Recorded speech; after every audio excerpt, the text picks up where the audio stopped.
Ambassador, just to break it down for our viewers, why is Trump so interested in Greenland?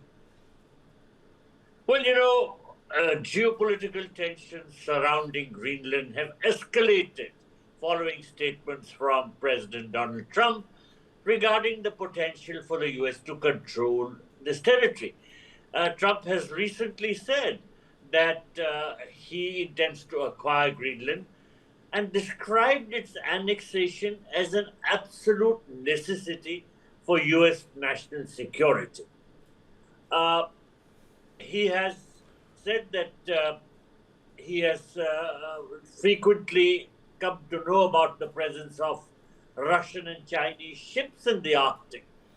Now, he has downplayed interest in its mineral resources, though his aides often highlight its wealth in rare earth minerals. Now, Trump has mocked Denmark's defense of the island and, in fact, jokingly claimed that Denmark had only added one more dog sled for security. He has also said that they are incapable of safeguarding the territory. Now, while Trump had initially offered to buy the island in 2019, he has more recently declared he will get it one way or the other. Now, observers note that Trump views Greenland through a lens of hemispheric dominance. Will NATO collapse with a Greenland attack?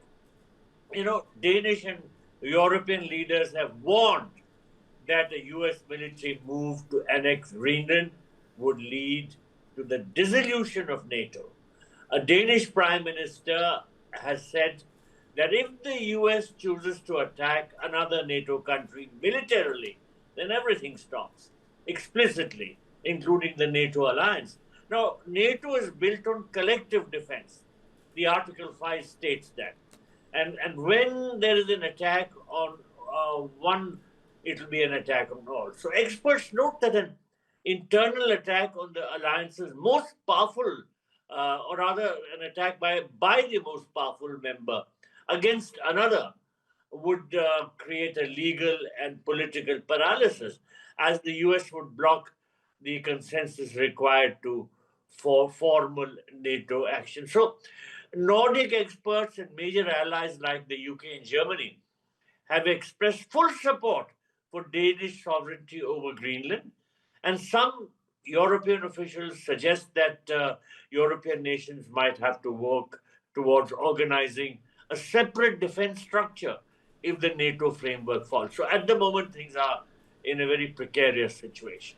Dr. Cohen, the issue is that people say that, there's always a counterbalance. For example, 200 years ago, France in continental politics of Europe was always balanced by then Great Britain, UK.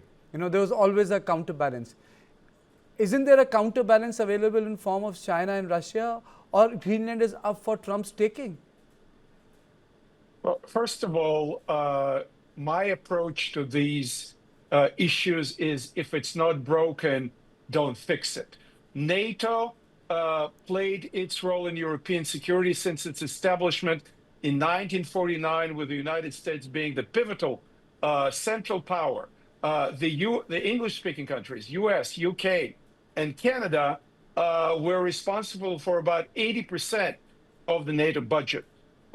Greenland can be protected with the United States or Canadian or joint European forces. There is no immediate necessity, in my view, for the United States to annex Greenland. So why do we need to create this conflict within NATO that, as you pointed out, may lead to a threat to NATO existence, when the real threats to the West collectively are China and Russia and Iran? So I do not understand why does President Trump need to escalate the rhetoric around Greenland? And also, if it's so important for him, why not negotiate with Denmark, which also, let's be frank, for the last 300 years, it is a colonial power of the Europeans dominating indigenous people of Greenland, but I could propose a pathway in which there is a referendum and all options are on the table. The status quo, independence of Greenland, or some kind of an alliance with the United States, and let the people of Greenland decide. Single track, one-sided rhetoric, such as offered by President Trump, I think the downside is escalation within NATO with our European allies when the unfinished business of the war in Ukraine, that UK and US were co-signatories on the Budapest Protocol that guaranteed sovereignty of Ukraine, and one of the sides to the Budapest Protocol, Russia, violated it, as well as other treaties it signed with Ukraine. Why do we need the internal NATO conflict when the Russian issue, and eventually down the road, of course, the Taiwan issue vis-a-vis China is on the table? Okay, General Kocha, in terms of defense, why is Greenland so important? We understand, and the news is now in public domain, that one of the most advanced anti-ballistic missile systems the Americans have installed in South Korea. That is why this entire Korean pact with the South Korean army is so important. This system operates from there. Even before it becomes critical and approaches space, the Americans can down the ballistic missiles emanating from North and even the China.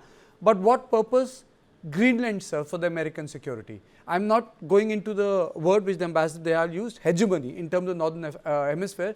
I really want you to address this issue of security. But what will they get in terms of defense? Okay, thank you, Karthikeyan. I think it's a contextual question because it is related to the thinking of Donald Trump. If you look at Greenland, Russia occupies a very large coastal area in the Arctic Ocean. And the northern fleet of the Russians is located at Kola Bay. That is an area, and if you see the distance to the United States or to Alaska or that part of America, that is the shortest distance Russia has in case Russia wants to launch an attack.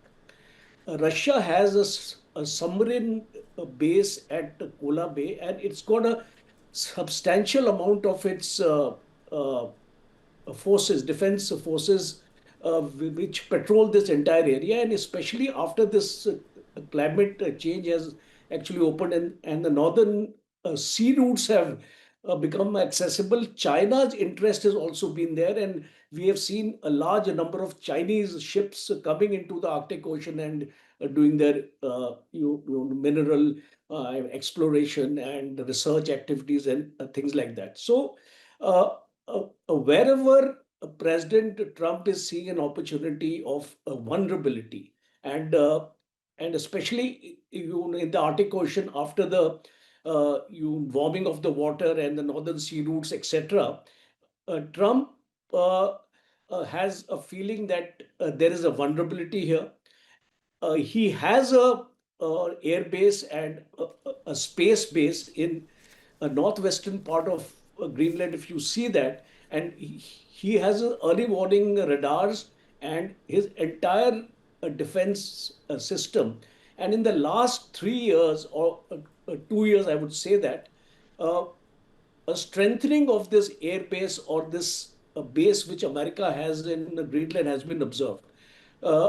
And therefore, I think Trump visualizes from a security point of view. Of course, Greenland, all the untapped natural resources and rare earth elements, etc., are also there in Greenland, which Trump also looks into that because he's a transactional kind of a person who always looks into these aspects also. But from the security point of view, since you asked me, America gets vulnerable here. a large number of exercises, naval exercises now, because earlier it was a no-go, but now seasonally almost 6 to 8 months in a year, the ships can move around this area, do the exercises.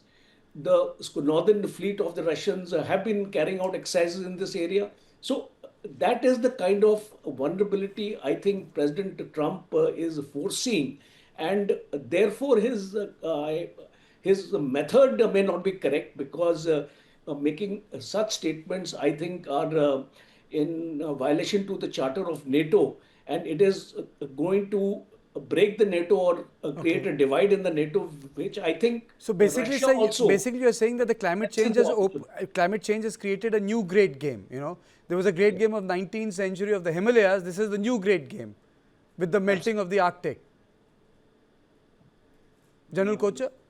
No, no, absolutely. You see, this entire problem of security was not there when the climate change aspect was not there, because this was a no-go area, and we hardly saw any movements, any exercises, any kind of offensive maneuvers in this area. But after this Okay. climate changes occurred, a large number of minerals can be accessed now. There is a sea life also which can be explored here. The oil and gas natural resources are also Okay. now available. So it becomes very, very lucrative, as a matter of fact, for Russia and China, especially. In the last couple of years, we have seen enhanced Chinese activity in this area. Okay.